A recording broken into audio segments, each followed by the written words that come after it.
Episode 35, The Walls. What protected you might be holding you back. You didn't mean to build a wall.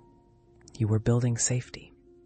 You smiled instead of crying, changed the subject instead of pausing, laughed instead of asking for what you needed. At first, it helped. It softened the sharpness. It gave you room to breathe.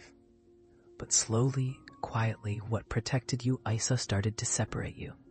Stone by stone, choice by choice, you crafted something sturdy, not to shut the world out, but to survive it. In psychoanalytic theory, defenses are not flaws.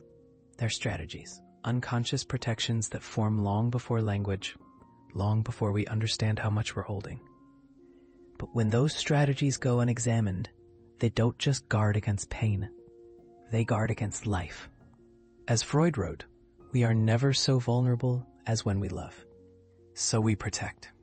We pull back. We disappear behind what once felt like safety. And how does it look? You don't yell, you withdraw.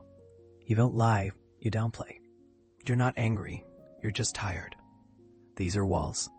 And maybe they saved you. But now, they cost you.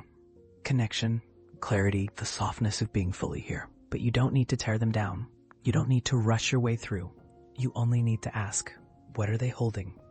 And do they still need to? Let's sit here. Let the questions rise. What emotion do I most avoid? And how do I disguise it? Where am I overreacting that underfeeling? What might soften if I didn't protect myself just once? Where in my body do I feel the pause, the place I hold my breath instead of speaking? Jeanette LeBlanc wrote, "You were never meant to be a walled garden. You were meant to bloom in the open air." So no, this isn't about being unguarded all the time. It's about wondering, is this wall still keeping me safe, or has it started to shrink me? Some defenses grow like vines, beautiful, tearful, even creative. But you are not here to be contained. You are here to bloom. So today, you're invited to meet yourself just beyond the wall. Not with force, but with breath. Open the window. Let the air in. Let something living move through you again. You don't have to bloom all at once. You just have to let one beam of light find its way in.